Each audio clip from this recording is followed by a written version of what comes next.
Hello everyone, welcome back to my channel. I hope you all are doing well. In today's video I am going to share with you some very important question and answer based on textual grammar.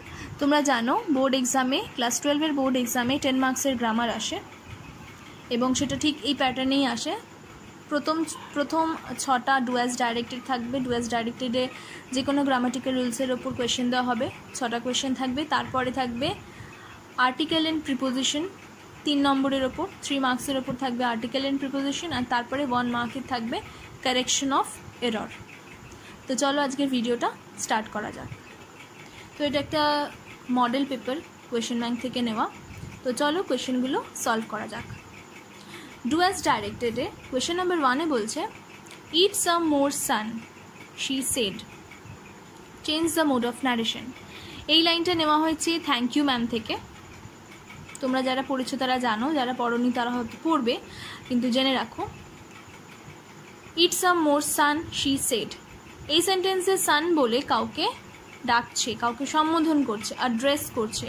তো এর আনসারে প্রথমেই লিখতে হবে addressing San, ADDRESSING, addressing সানটাকে within single inverted comma, addressing San comma she ordered. এখানে she requested হবে না, কারণ please নেই সেন্টেন্সটাতে, তার জন্য শি অর্ডার্ড হবে। শি অর্ডার্ড হিম, যেহেতু সে একটা ছেলে, হিম বললো, তো addressing San she ordered him to it some more, two it some more, full stop. Question number 2, the frost has rod a silence. এই লাইনটা নেওয়া হয়েছে দি পোয়েট্রি অফ আর্থ এই পোয়েমটা থেকে। এটা বলেছে চেঞ্জ দ্য ভয়েস। এখানে দি ফ্রস্ট হচ্ছে সাবজেক্ট, হ্যাজ রট হচ্ছে প্রেজেন্ট পারফেক্টে আছে ভার্ব, আর আ সাইলেন্স হচ্ছে অবজেক্ট। তো আনসারে কি হয়ে যাবে, প্রথমে অবজেক্টটা চলে আসবে সামনে, আ সাইলেন্স। প্রেজেন্ট পারফেক্ট যদি থাকে সেখানে হ্যাজটা হ্যাজ বিন হয়ে যাবে, তো এখানে হয়ে যাবে has been. A silence has been wrought by the frost. তাহলে আনসার দাঁড়ালো a silence has been wrought by the frost, full stop.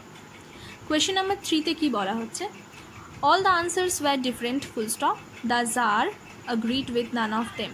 এই লাইনটা নেওয়া হয়েছে 3 questions থেকে। Join into a simple sentence. Simple sentence করতে গেলে কি করতে হবে, আমরা হয়তো ইনফিনিটিভ দিয়ে করবো, না তো পার্টিসিপল দিয়ে বেশিরভাগ ক্ষেত্রে।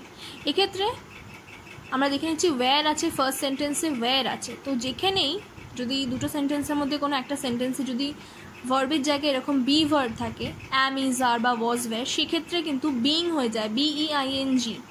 তাহলে এক্ষেত্রে কি হয়ে যাবে, all the answers being different, ওয়্যারের জায়গায় আমরা বিং দিয়ে রিপ্লেস করলাম, all the answers being different, comma the jar agreed with none of them, full stop. তাহলে এটা হয়ে গেল আমাদের সিম্পল সেন্টেন্সে।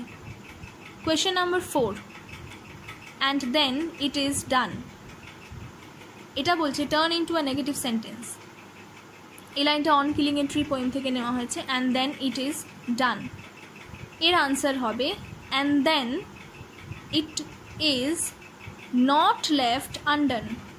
আমাদের মাথায় রাখতে হবে যদি নেগেটিভ সেন্টেন্স বলে আমরা নট তো অবশ্যই আনবো, কিন্তু সেন্টেন্সটা মিনিংফুল হতে হবে, সেম মিনিং থাকতে হবে, মিনিং চেঞ্জ করলে কিন্তু হবে না। তাহলে কি হতে হবে, and then it is not আনলাম, তারপরে লেফট, আর ডানের অপোজিট আনডান করে দেবো, and then it is left, it is not left undone, full stop.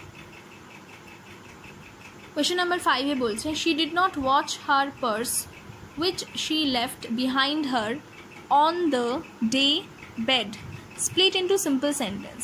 Simple sentence মানে আমরা জানি যে একটাই সাবজেক্ট থাকবে এবং সেখানে একটাই ভার্ব থাকবে।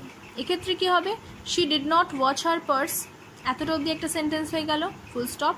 She did not watch her purse, full stop. এরপরে আমরা হুইচটাকে রিমুভ করে দেব, তারপরে হবে শি লেফট। এবার পার্সের জন্য আমরা এখানে একটা ইট আনবো, she left it behind her on the day bed, full stop. তাহলে কি দাঁড়ালো, she did not watch her purse, full stop, she left it behind her on the day bed, full stop.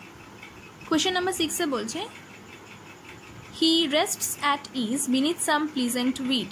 এখানে বলেছে use the noun form of rests and rewrite. আমরা জানি প্রথমে বলে রাখি এই লাইনটা কোথা থেকে নেওয়া হয়েছে, এই লাইনটা দি পোয়েট্রি অফ আর্থ থেকে নেওয়া হয়েছে।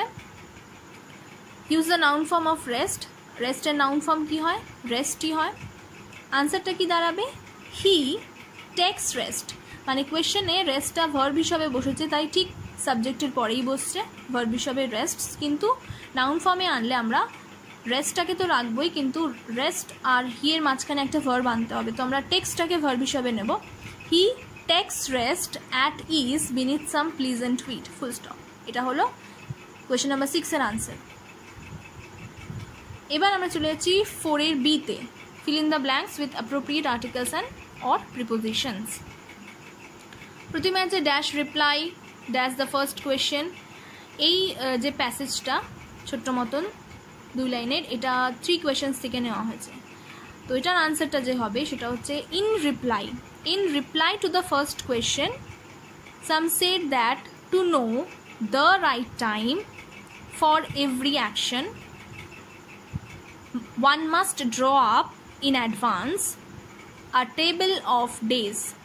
আবার বলছি, in reply to the first question some said that to know the right time for every action one must draw up in advance a table of days.